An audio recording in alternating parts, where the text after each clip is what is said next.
Hello, students. Welcome to Mentor International School.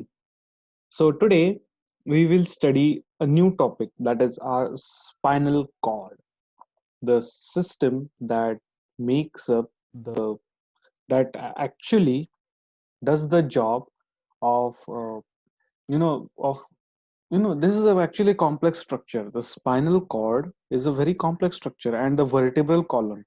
Can you see this? Just a second, I'll highlight it. Okay, this is the image over here, and the highlighted part is your vertebral column.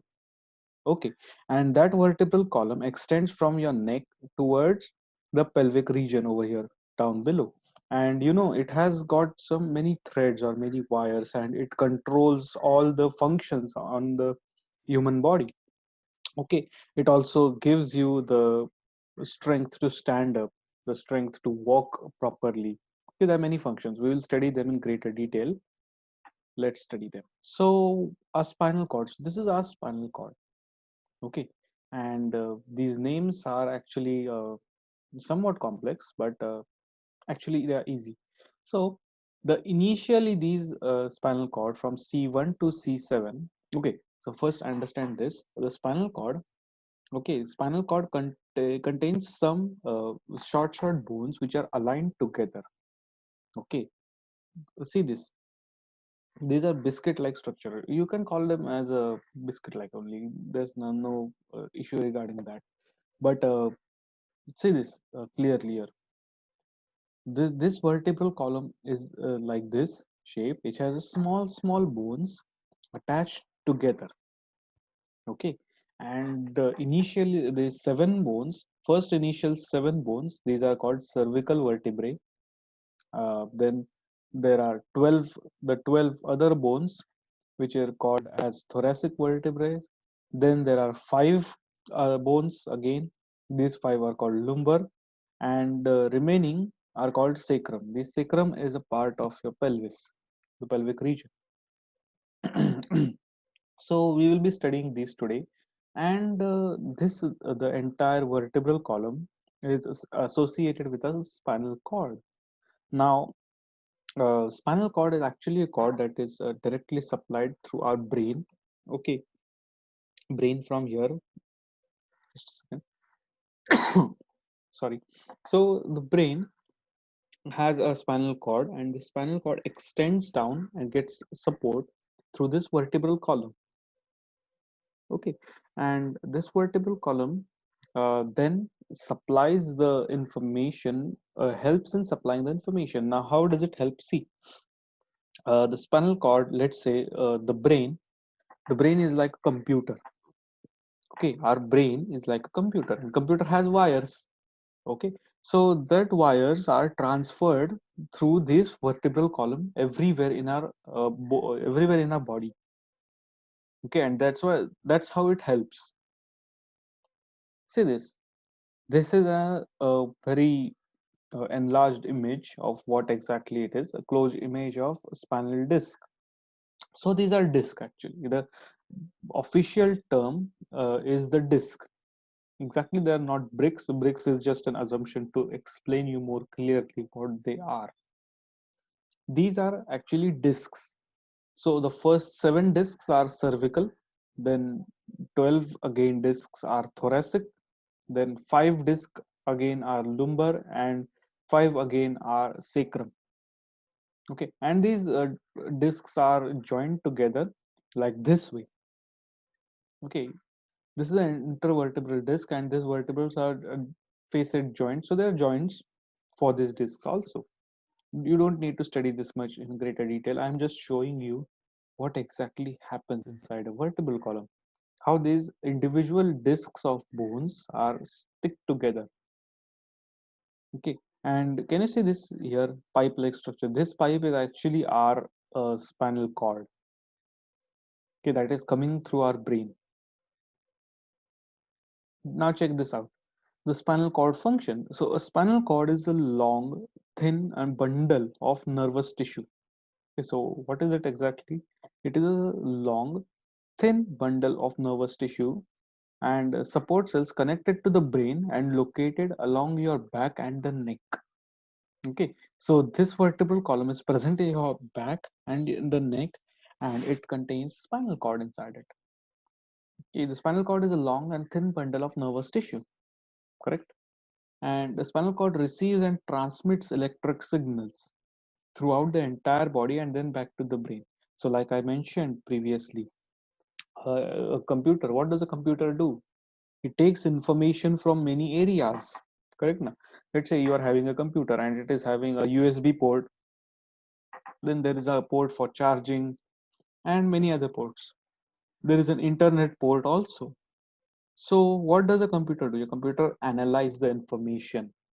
The computer will know that there is a USB port, there is another port for headphones, correct now? So that electric signals are sent by the computer. Similarly, here also electrical signals are sent by your brain. Okay, the spinal cord is protected by the vertebrae. This vertebrae, the spinal cord is protected by this vertebrae, which are bones running down to your back. And this is a function of spinal cord. They control each and every action of what we do. Okay, so summing up what I meant. So in this session, actually, this session is dedicated to our spinal cord and vertebral column. Vertebral column is like a tunnel. You know, and you understand a tunnel. What exactly a tunnel is? Tunnel is a very see, if there are mountains and that mountain, we dig a hole inside that mountain to make a path for ourselves. That is a tunnel. So what vertebral column does, it provides a secure, safe path for the spinal cord, so that the spinal cord can go through these and connect to all the body parts and then tell them what they have to do. This is how it happens. Okay, and this is a closed image of a spinal disc. Then the spinal cord function is to uh, receive and transmit electric signals. The function of wire in computer is same as the function of spinal cord in human beings.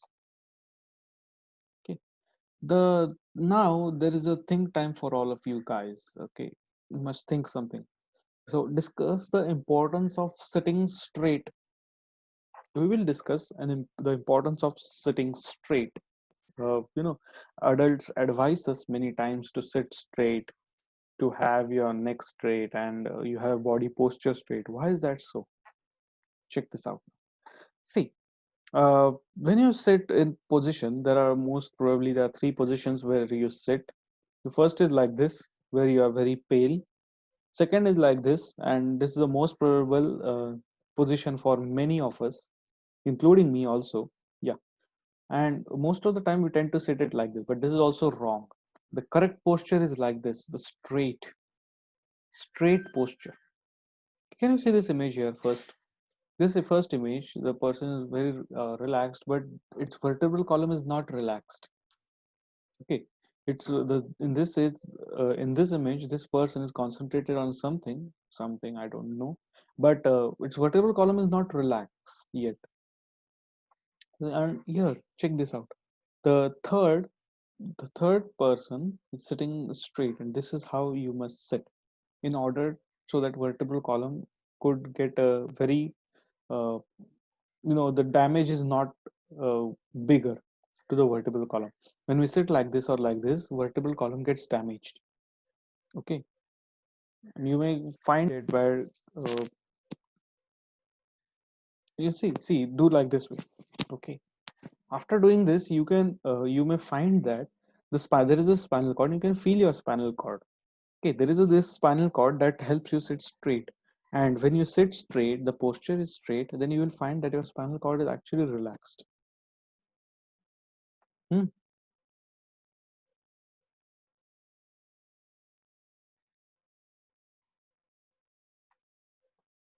Now, there is this effect of weight on.